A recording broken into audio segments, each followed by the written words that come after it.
안녕하세요. 강미정입니다. 일본의 아오모리의 합격 사과 이야기 혹시 들어보셨나요? 1991년에 일본의 최대 사과 생산지인 아오모리현에 큰 태풍이 왔는데요.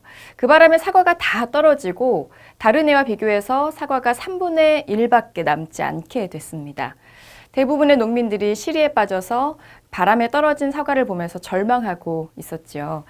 그때 한 농부는 아직 나무에 붙어있는 사과를 바라보면서 희망을 찾았습니다. 농부는 강한 태풍에도 절대 떨어지지 않는 이 사과를 합격 사과라고 이름을 붙여서 판매를 하기 시작했고, 많은 수험생의 소망을 담은 절대 떨어지지 않는 사과는 10배의 가격을 받고 불이 나게 모두 다 팔렸습니다. 태풍으로 인해 좌절할 뻔했던 사과가 이 농부의 브랜드 스토리를 통해서 황금 사과로 변신을 한 건데요. 이렇게 작은 사과에도 스토리와 가치를 부여하면 10배의 가격을 주고도 소비자는 그 가치를 구매하게 됩니다. 나의 회사 또 나의 사업을 각인시키고 싶다면 반드시 스토리텔링으로 풀어야 합니다. 마음을 움직이는 것은 결국 이야기이기 때문입니다. 그래서 많은 기업들이 많은 시간과 노력을 들여서 브랜드 스토리를 만들고 고객들이 기억하게끔 하는 것이죠. 스토리텔링은 전하고 싶은 메시지를 생생한 이야기나 경험담을 통해서 전하고자 하는 메시지와 버무리는 것입니다. 이 스토리텔링에는 생명력이 있어서 상대의 마음을 움직이고 또 반드시 기억하게 하는 힘이 있습니다. 한 벤처 포럼에서 기억에 남는 사업 발표가 있었는데요. 축산 유통 스타트업을 시작한 청년의 사업 발표였습니다. 처음에 그는 이렇게 이야기를 풀어갔습니다. 초신선 돼지고기 온디맨드 판매 서비스를 하고 있는 정육각입니다. 저희는 소비자의 입맛과 구매 욕구에 맞는 가장 신선하고 맛있는 돼지고기를 제공하는 것이 목표입니다. 사실 제가 이 서비스를 시작하게 된 계기는 예전에 어렸을 때 시골 외할머니네서 잡아먹던 돼지고기와 도시에서 사 먹는 돼지고기의 맛이 너무나도 달랐기 때문입니다. 제가 돼지고기를 정말 좋아하는데요. 서울과 또 제주의 소문난 돼지고기 맛집은 거의 다 가봤을 정도입니다. 그런데 어릴 적에 외가에서 먹었던 갓 도축한 돼지고기 맛은 그 어디에서도 경험하지를 못했습니다. 그래서 유학 가기 전에 정말 맛있는 돼지고기를 실컷 먹어보자면서 도축장을 찾아갔었죠. 문제는 도축 날짜였습니다.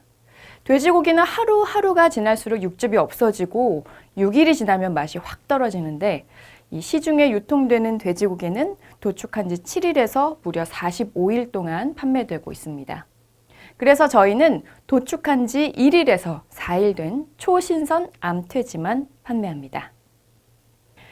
네, 이렇게 정육각의 대표는 온디맨드 판매 시스템이나 유통과정 축소에 대한 설명이 아닌 돼지고기에 대한 남다른 애정을 하나의 스토리로 설명하고 발표를 시작했습니다. 와, 돼지고기를 정말 좋아하는구나. 그래, 돼지고기는 이런 사람이 팔아야지 하는 생각이 들더라고요.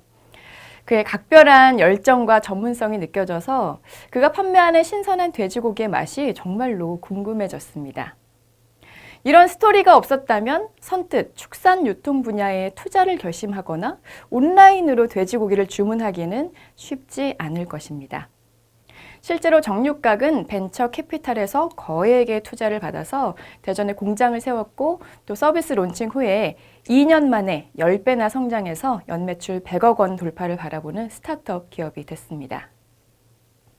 가장 중요한 건 당연히 제품의 신선도와 맛이겠지만 투자자들이 제품의 맛을 보기도 전에 이미 그의 스토리는 그들을 설득한 것입니다. 제가 수많은 사업 소개 중에서 잊지 않고 기억하는 것도 인상 깊은 그의 돼지고기 사랑 이야기 덕분이겠죠.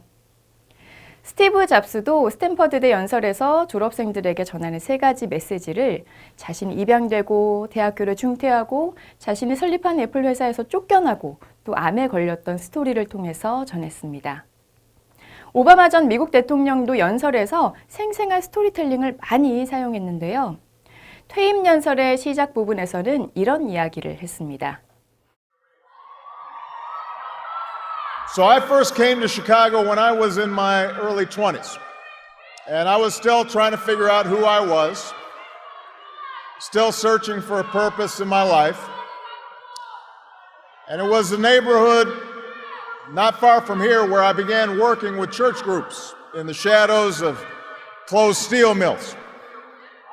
It was on these streets where I witnessed the power of faith and the quiet dignity of working people in the face of struggle and loss.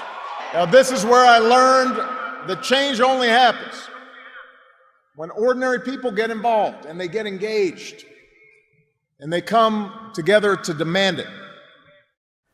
네, 우리나라의 리더들의 스피치에서 흔히 들었던 것처럼 그동안 신뢰와 격려를 보내주신 국민 여러분 감사합니다.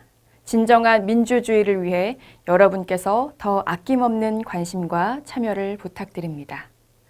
라는 식의 추상적인 이야기를 하지 않고 듣고 있으면 그림이 그려질 만큼 생생한 자신의 스토리를 하면서 이야기를 풀어갔습니다. 스피치를 할 때 좋은 문구나 격언을 인용하는 사람도 많습니다. 하지만 미담이나 교훈, 인용처럼 내가 아닌 다른 사람도 할 수 있는 이야기는 큰 감동을 주기는 어렵습니다. 하지만 스토리텔링은 내가 아니면 그 누구도 할 수 없는 유일무이한 나만의 것입니다. 그래서 더 큰 힘이 있습니다. 사업을 소개할 때 전하려는 메시지를 이야기에서 한번 찾아보세요. 사업을 시작한 에피소드나 또 서비스 개발 과정에서 있었던 여러 가지 우여곡절, 또 사업을 통해서 이루고 싶은 비전 등 전하고 싶은 핵심 하나를 선택해서 스토리로 생생하게 전달하는 것입니다. 그렇다고 너무 세세하게 구구절절 이야기하는 것은 좋지 않습니다. 메시지하고 관련된 이야기만 짧게 전하면 됩니다.